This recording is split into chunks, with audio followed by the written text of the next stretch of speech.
Witnessed abnormal delivery मतलब कि hospital में जो एबनॉर्मल डिलीवरीज होती हैं तो उसमें कितना आप विटनेस किए हैं, वहाँ पे अटेंड किए हैं, तो उसको यहाँ पे फिल करना है। एबनॉर्मल डिलीवरीज मतलब कई बार मदर को या फिर बेबी को कोई प्रॉब्लम होती है डिलीवरी के टाइम पे, तो उसको एबनॉर्मल डिलीवरीज बोलते हैं, डिलीवरी बोलते हैं। तो उसी के केस को भरना है जितना आप अटेंड किए हैं। तो यहाँ पे 4 केस फिल करना है। पहला है यहाँ पे डेट लिखना है, उस दिन का जिस दिन वो आप अटेंड किए थे एबनॉर्मल डिलीवरी, पेशेंट का रजिस्ट्रेशन नंबर, मदर का नेम, एज, ये ऑब्स्टेट्रिकल स्कोर है जो है GPAL। जी मतलब ग्रेविडा, P मतलब पैरा, A मतलब एबॉर्शन और L मतलब लिविंग।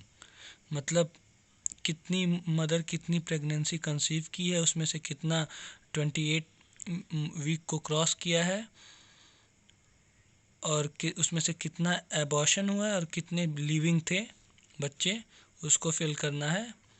इसको बोलते हैं ऑब्स्टेट्रिकल स्कोर। उसके बाद LMP कब था, मतलब लास्ट मेंस्ट्रुअल कब था, और EDD निकालने का एक फार्मूला होता है, उसी फार्मूले के हिसाब से इसको निकाल के डेट लिखे हैं, उसका एक फार्मूला होता है, वो बता देंगे। फिर उसके बाद पीरियड ऑफ जेस्टेशन, मतलब जो जेस्टेशन की पीरियड थी वो कितने टाइम की थी, 37 वीक्स की। फिर उसके बाद presentation and position of foetus, जो फीटस है, बेबी है, उसका प्रेजेंटेशन क्या है। तो अगर एबनॉर्मल डिलीवरी है तो हो सकता हो कि एबनॉर्मल पोजीशन भी हो, जैसे कि ब्रीच प्रेजेंटेशन, जिसमें कि जो बेबी का हिप होता है वो नीचे की तरफ होता है। और पोजीशन पूछ रहा है, पोजीशन में आपका ऑसिपिटो पोस्टीरियर, यही एबनॉर्मल पोजीशन होता है।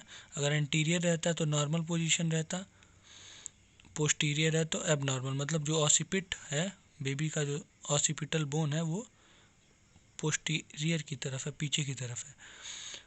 ये आपका presentation on position of foetus हो गया। फिर उसके बाद नेचर ऑफ लेबर, नॉर्मल है, सिजेरियन है, इंस्ट्रूमेंटल है, वो कैसा है वो आपको यहाँ फिल करना है। फिर उसके बाद mode and time of delivery, mode में भी आपको नेचर और मोड दोनों सेम ही होगा, वैसे मोड में सर्जरी फिल कर दीजिए, और टाइम यहाँ फिल करना है, टाइम ऑफ डिलीवरी। फिर उसके बाद यहाँ पे डिटेल ऑफ न्यूबॉर्न, जिसमें कि अपगार स्कोर फिल करना है। अपगार स्कोर में क्या है कि पहले मिनट में कितना अपगार स्कोर था, 5th मिनट में कितना अपगार स्कोर था, वो फिल करना है। फिर उसके बाद बेबी का वेट फिल करना बर्थ के टाइम पे। फिर उसके बाद उसका सेक्स, और उसके बाद कौन सा केयर दिया गया, क्योंकि अब नॉर्मल है तो हो सकता हो कि वहाँ पे KMC दिया जाए, कंगारू मदर केयर। तो ये था आपका witnessed abnormal delivery. Thank you.